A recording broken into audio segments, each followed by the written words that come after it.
तो साथियों नमस्कार और स्वागत है आप सभी का हमारे यूट्यूब चैनल स्टडी सर्किल में। और इस वीडियो में हम बात कर रहे हैं बिहार एसएससी की तरफ से जो सीजीएल का एग्ज़ाम निकाला गया है, जो कि चतुर्थ है ये, यानी कि सीजीएल 4 है। ये विज्ञापन संख्या 5/25 है, उसके बारे में बात कर रहे हैं इस वीडियो में। देखेंगे कुल कितने पोस्ट हैं। उससे पहले जो अगर हम ऑनलाइन फॉर्म भरने की अगर हम बात करें तो यह 18 अगस्त 2025 से फॉर्म भरे जा रहे हैं, जो 17 सितंबर 2025 तक भरे जाएंगे ये फॉर्म। इसमें क्या है, जो चतुर्थ स्नातक स्तरीय संयुक्त प्रतियोगिता परीक्षा है उनसे ऑनलाइन आवेदन मंगाया जा रहा है। 18 अगस्त से 17 सितंबर तक चलेगा। और अगर हम बात करें कुल विभाग जिनमें, तो जो विभाग हैं वो इसमें सहायक प्रशाखा पदाधिकारी है, योजना सहायक, ये पद नाम की बात कर रहा हूँ, और कनिष्ठ सांख्यिकी सहायक है, डाटा एंट्री ऑपरेटर है, ग्रेड सी का जॉब है ये, और अंकेक्षण जिसमें जो कि वित्त विभाग के तहत आता है उसमें निकला है नियुक्ति, और अंकेक्षण जो कि सहयोग समितियां और सहकारिता विभाग में है उसमें निकली है भर्ती। तो बात करें जो सहायक प्रशाखा पदाधिकारी है उसके लिए जो न्यूनतम शैक्षणिक योग्यता चाहिए वह किसी भी मान्यता प्राप्त विश्वविद्यालय से स्नातक होना चाहिए। तकनीकी योग्यता की इसमें आवश्यकता नहीं है। जबकि योजना सहायक पद के लिए वेतन स्तर 7 है और किसी भी मान्यता प्राप्त विश्वविद्यालय से आपको ग्रेजुएट होना चाहिए। साथ ही साथ जो कनिष्ठ सांख्यिकी सहायक है यह किसी भी मान्यता प्राप्त विश्वविद्यालय से गणित अथवा अर्थशास्त्र या वाणिज्य या सांख्यिकी विषय से स्नातक परीक्षा उत्तीर्ण किया हुआ होना चाहिए। तकनीकी योग्यता कुछ भी नहीं चाहिए। जबकि जो डाटा एंट्री ऑपरेटर है उसके लिए किसी भी मान्यता प्राप्त विश्वविद्यालय से ग्रेजुएट हो, और इसके साथ साथ किसी मान्यता प्राप्त संस्थान से पीजीडीसीए या बीसीए या बीएससी-आईटी या समकक्ष हो, वो इसके लिए योग्य है। तकनीकी योग्यता ये है कि किसी भी मान्यता प्राप्त विश्वविद्यालय से स्नातक के साथ साथ मान्यता प्राप्त संस्थान से पीजीडीसीए की डिग्री या बीसीए या बीएससी-आईटी होना चाहिए। और जो अंकेक्षक है वित्त विभाग में, इसमें वाणिज्य, अर्थशास्त्र, सांख्यिकी या गणित में से किसी एक विषय में मान्यता प्राप्त विश्वविद्यालय से स्नातक की डिग्री की हुई होनी चाहिए। और जो अंकेक्षक है जो कि सहयोग समितियां पद सहकारिता विभाग के लिए है, इसमें किसी भी मान्यता प्राप्त विश्वविद्यालय से उत्तीर्ण होना चाहिए, जिसमें गणित चाहिए या एक सब्जेक्ट के रूप में कॉमर्स चाहिए। ठीक है। अब अगर हम कुल पदों की बात कर लें तो ओवरऑल जो कुल पद हैं वह 1481 है, जिसमें 510 सीटें जो हैं वह 35% क्षैतिज आरक्षण के तहत महिलाओं के लिए आरक्षित हैं। तो कुल जो है 1481 पद हैं, जिसमें 510 महिलाओं के लिए आरक्षित है। अब क्रमवार अगर हम बात करें तो जो सहायक प्रशाखा पदाधिकारी है इसमें कुल पद जो है 1064 है, जिसमें 368 महिलाओं के लिए है, और 1064 में 572 सीट जो है ये अनारक्षित है, और 102 सीट जो है अनुसूचित जाति के लिए है। जबकि अनुसूचित जनजाति की बात करें तो अनुसूचित जनजाति के लिए 17 सीट है, और अत्यंत पिछड़ा वर्ग के लिए 101 है। जबकि पिछड़ा वर्ग के लिए सीट जो है 154 है, और जो पिछड़े वर्ग की महिलाएं हैं उनके लिए 12 सीट हैं। जबकि जो आर्थिक रूप से कमजोर हैं उनके लिए 106 सीट आरक्षित किए गए हैं, है ना। और योजना सहायक की बात करें तो इसमें कुल सीट जो है 88 है, जिसे 75 जो है अनारक्षित वर्ग के लिए है।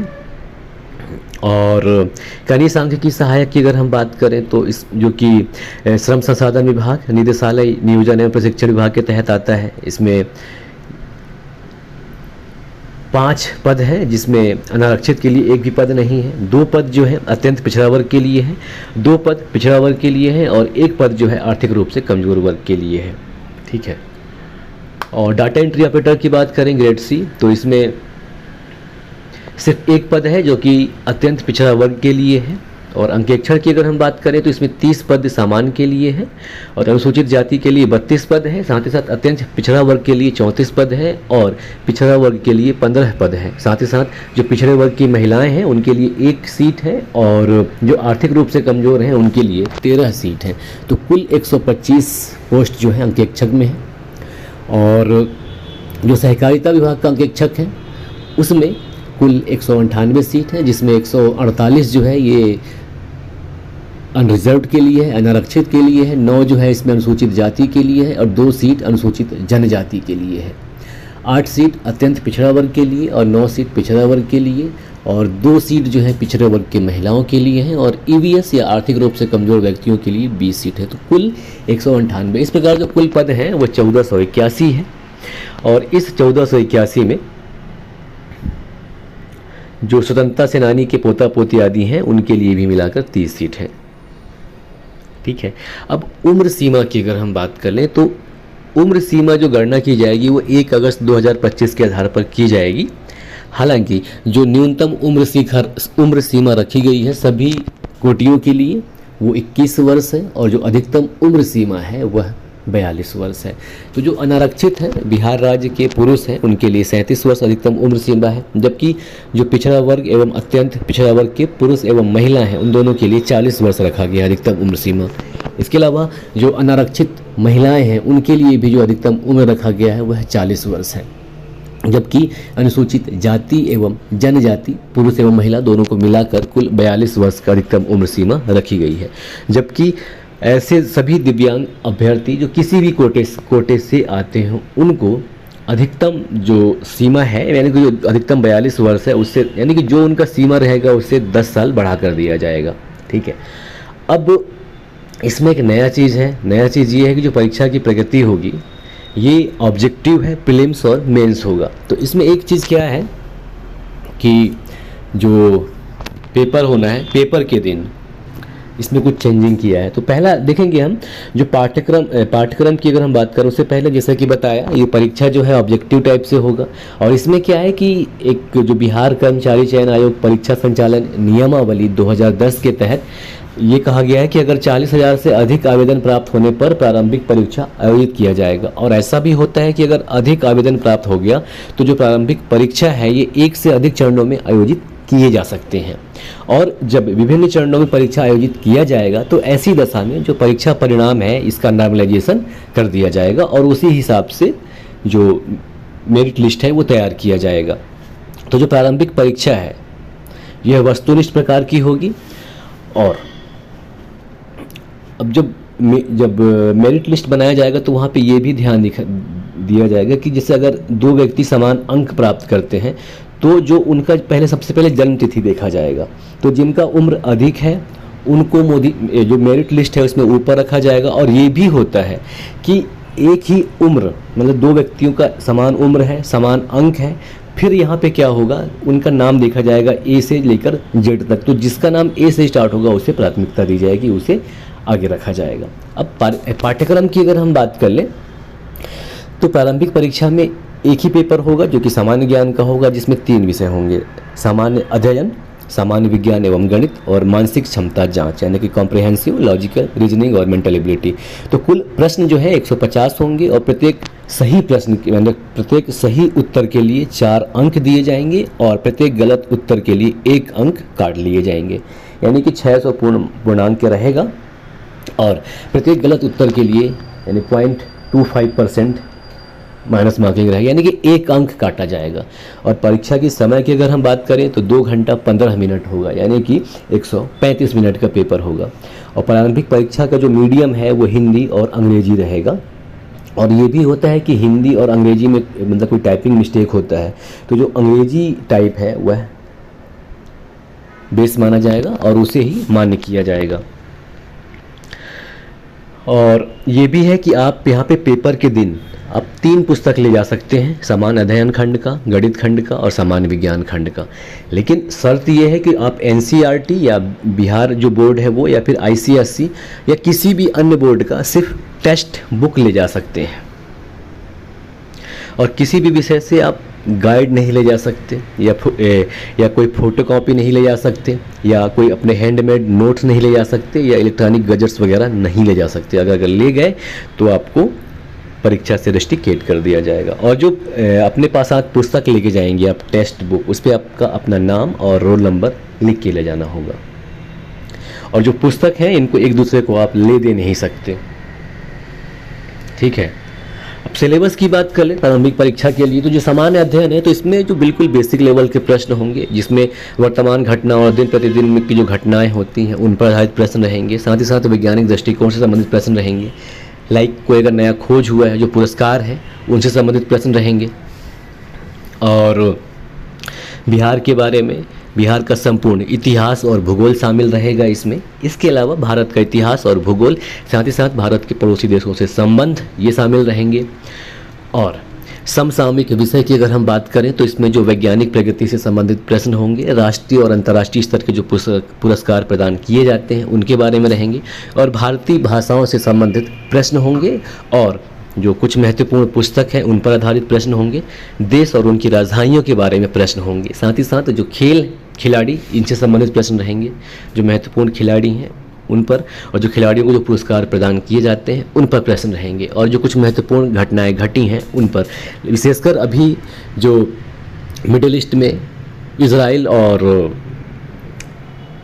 फिलिस्तीन के बीच हो रहा है, तो वहाँ से कुछ जगहों को पूछा जा सकता है भूगोल के संबंध में। और भारत और पड़ोसी देशों के बारे में, जिसमें पड़ोसी देशों के इतिहास से संबंधित पूछा जा सकता है, क्योंकि बिहार में है ये, चीन और पाकिस्तान, नेपाल वगैरह के बारे में। साथ ही साथ भारतीय संस्कृति पर आधारित प्रश्न रहेंगे और बिहार की संस्कृति पर आधारित प्रश्न रहेंगे। भूगोल पर, आर्थिक परिदृश्य पर प्रश्न रहेंगे, यानी कि कुछ जो बजट में नए चीज़ आए हैं उन पर, या जो बिहार सरकार की कुछ योजनाएं हैं उन पर। इसके अलावा स्वतंत्रता आंदोलन से संबंधित प्रश्न होंगे। भारत की कृषि और जो प्राकृतिक संसाधन की प्रमुख विशेषताएं हैं उन पर आधारित प्रश्न होंगे। इसके अलावा भारत का संविधान, राज्य व्यवस्था, देश की राजनीतिक प्रणाली, पंचायती राज, सामुदायिक विकास, पंचवर्षीय योजना और राष्ट्रीय आंदोलन में बिहार का क्या योगदान रहा है, उस पर प्रश्न पूछे जाएंगे। और खंड ख की बात करें, जो सामान्य विज्ञान एवं गणित से है, तो इसमें क्या है, मैट्रिक स्तर का है, लेकिन ये मतलब मैट्रिक के हिसाब से थोड़ा सा हाई रहेगा, 12th लेवल तक का हो सकता है, जिसमें आपका फिजिक्स, केमिस्ट्री, ज्योग्राफी और बायोलॉजी से संबंधित प्रश्न रहेंगे। गणित की अगर हम बात करें तो वही संख्या संबंधित जैसे प्रश्न, जिसमें जो दशमलव हो गया, औसत ब्याज, लाभ हानि और मूलभूत अंक जो है, जो जॉब बीजगणित से सवाल रहेंगे। और जो इसी में जो खंड ग है, मानसिक क्षमता जाँच, इसमें क्या है, समानता और भिन्नता, कोडिंग डिकोडिंग और अवधारणा वगैरह, और गणितीय तर्क शक्ति, अंक गणितीय संख्या और जो श्रृंखला वगैरह होता है उससे संबंधित प्रश्न रहेंगे। ठीक है। और मुख्य परीक्षा में भी 2 ही प्रश्न होंगे, हालांकि मुख्य परीक्षा के लिए अलग से विज्ञापन जारी किया जाएगा। ठीक है। मुख्य परीक्षा के लिए जो है 2 प्रश्न पेपर रहेंगे, एक तो रहेगा हिंदी का और दूसरा रहेगा समान अध्ययन का। तो समान अध्ययन में हिंदी में जो है आपको 100 नंबर का रहेगा, लेकिन कम से कम आपको 30% अंक लाना रहेगा। हिंदी में क्या रहेगा आपका मुख्य परीक्षा में, हिंदी व्याकरण और हिंदी का, यानी कि हिंदी के बारे में समस्त हिंदी व्याकरण, हिंदी का इतिहास और हिंदी साहित्य का काल विभाजन वगैरह रहेंगे मेंस में। और इसके साथ साथ जो मुख्य पद हिंदी के साथ समान अध्ययन, समान विज्ञान एवं गणित और मानसिक क्षमता जांच, यानी 2 पेपर हो गए मेंस में। ये तो पेपर की बात हो गई। अब क्वालिफाइंग मार्क्स की अगर हम बात करें तो वो अलग चीज़ है, 40% चाहिए, ये तो मैटर नहीं करता आपको। परीक्षा फीस की अगर हम बात करें तो परीक्षा फीस जो है, जो सामान्य वर्ग है, पिछड़ा वर्ग है और अत्यंत पिछड़ा वर्ग के पुरुष अभ्यर्थी हैं उनके लिए 540 है, जबकि अनुसूचित जाति, जनजाति, जो बिहार के स्थायी निवासी हैं उनके लिए 135 रुपये है। और जितने भी दिव्यांग हैं, जो भी दिव्यांग हैं उनके लिए 135 रुपये परीक्षा फीस है। जबकि जो बिहार की महिलाएं हैं उनके लिए 135 रुपये है फीस।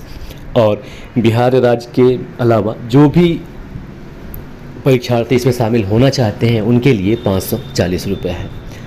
तो बहुत ही समय है अभी एग्ज़ाम के फॉर्म भरे जाने में, यानी 18 अगस्त से फॉर्म भराए जाएंगे और 17 सितंबर तक चलेंगे। और मे भी नवंबर, दिसंबर या जनवरी, फरवरी तक पेपर लिए जा सकते हैं। काफ़ी अच्छा पेपर है ये और काफ़ी अच्छा इसमें जो विभाग है वो अच्छा है, तो आप ज़रूर भरिए। अगर आप ग्रेजुएट्स हैं तो इसको ज़रूर भरें। नमस्कार, जय हिंद।